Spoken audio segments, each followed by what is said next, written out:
Hey folks, I picked up Scruffy's ashes today. I just got back home.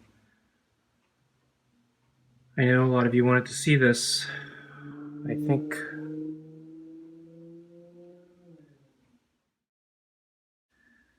but yeah, I've been trying to avoid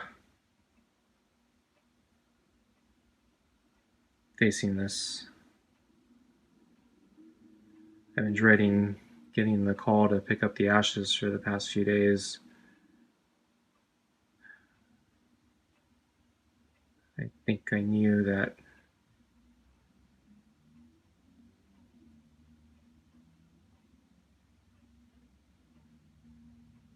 getting that call and actually picking up the ashes just makes everything feel real and final. Much harder to go through denial. It's easier to pretend it's just an ongoing bad dream.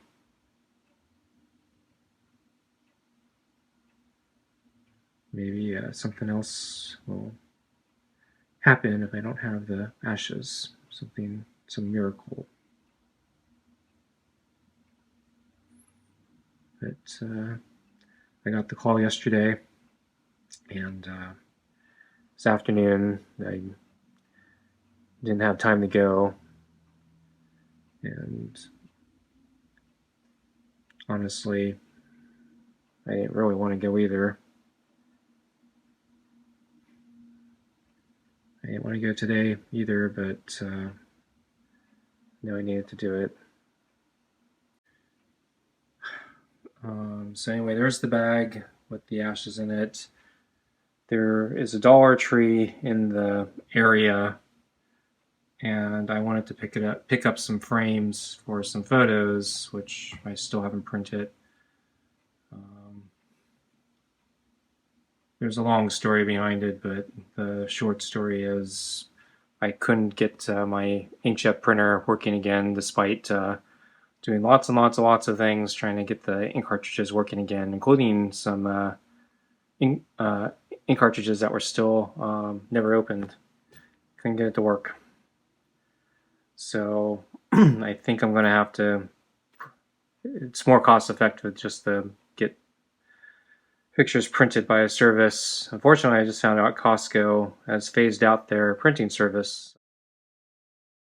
Yeah, I took my bike. I had a lot of excuses to take my bike today.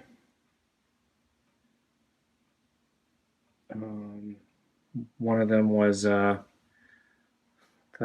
gas company's been ripping up the street for the past few weeks. I was actually concerned that Scruffy might have disappeared because of the work that was being done on the street. When she first went missing, I thought there was a possibility she maybe had gotten used to a particular marker on the street, and then when everything was uprooted for all the construction, maybe she got lost.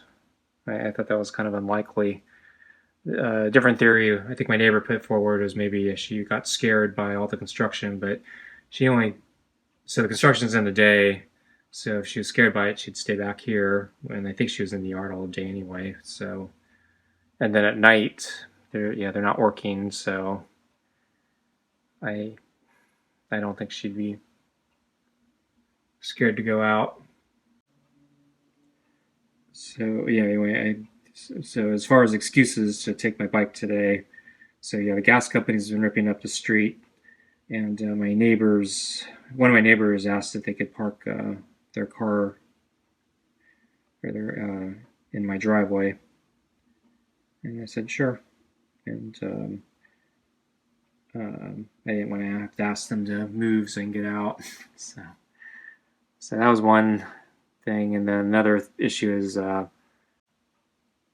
of the way traffic flows and the where everything is. It's kind of like driving down one-way streets and shortcuts I could take by bike, which weren't available by car. So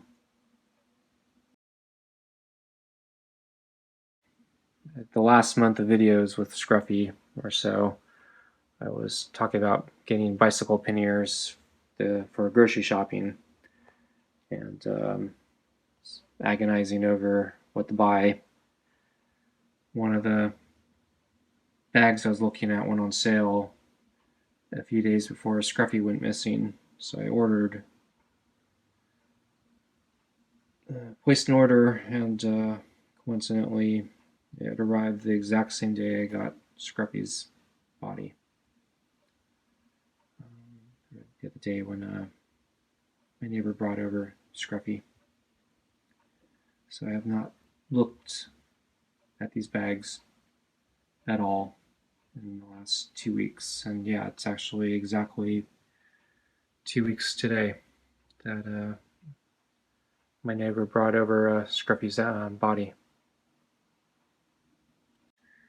So this was my inaugural ride. I did not expect my inaugural ride to be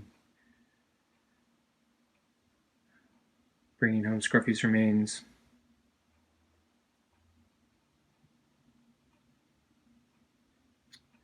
The bags are very nice, very impressive. So the 3 giant boxes of cat food that I have actually fit in one bag. I could do big cat food hauls if I needed to. Not that I was ever planning to actually do that, but if I ever needed to, it's apparently an option. And I did call Chewy asking if it was possible I could return the food since it was unopened, even though it's been over a month since I placed the order. I thought I'd be able to keep my composure on the phone, but I broke down. The representative was very nice and was very patient with me. I think she understood. So I hoped since the box is unopened, they would let me return the food since I no longer have any use for that much wet cat food.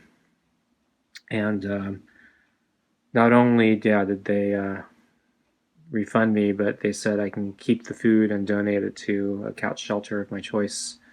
So that was very generous of Chewy. So yeah, they've been a great company. I've been they've been treating me very well the past few years. I remember I think there was a mix up with one of the orders I did early on, and usually I'm worried because some companies give you the 3rd degree or 1st degree or whatever. And Chewy, no questions asked. He just said, okay, yeah, well, make it right. And I was prepared to go through a long ordeal of proving everything that went wrong, and they didn't even ask for all the evidence. Just took my word. So anyway, yeah, highly recommend Chewy. They've been great. But yeah, I guess I'm gonna show the bag here. So I think I'm gonna do another. I'm gonna move the frames for now. So I don't think I have the energy to do a long thing on the ashes today. I think I want to talk more in length about the ashes and the plaque another day.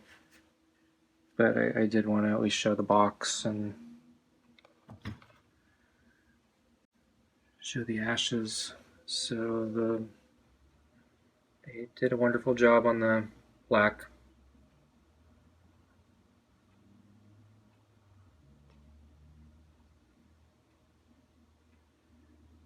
If you recall, I was having problems with the word wrap.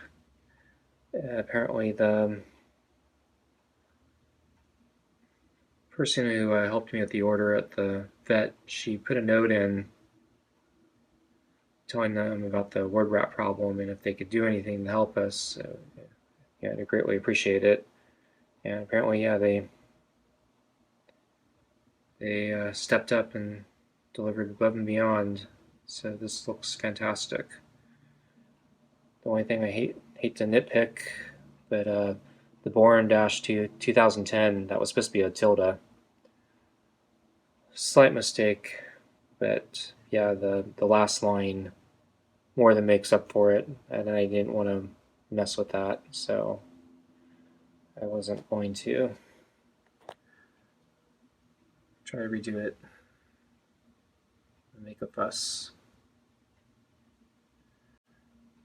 So another day, I think I'll talk more about the wording and why I picked it. There's actually subtle meaning behind why I picked this.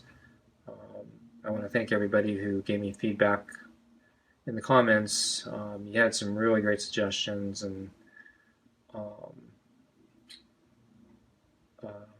one of the things that came out through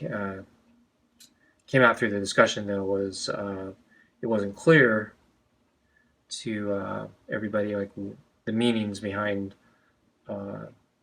what I did here. And when I explained it on the comments, a lot of you seemed to enjoy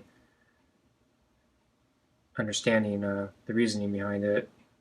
So I think I'll explain that in more detail, but I think I'm going to save it for another day.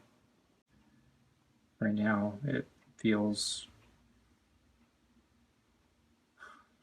I'm still having a hard time accepting looking at this box right now. And inside, the ashes are in a little pouch. So let's see if I can... So there's a pouch in there.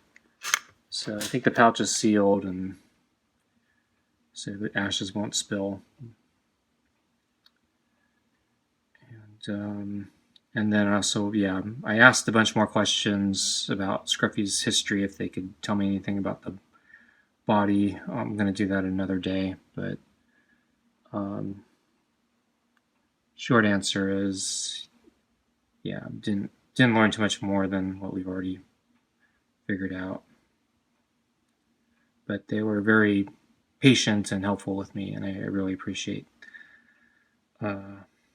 the compassion and professionalism they showed me, and courtesy they extended for all the last-minute questions. I wish I had thought of these questions when I first brought in the body. I didn't think of them until after. The last one I wanted to ask was, is it possible to tell if Scruffy had ever had kittens?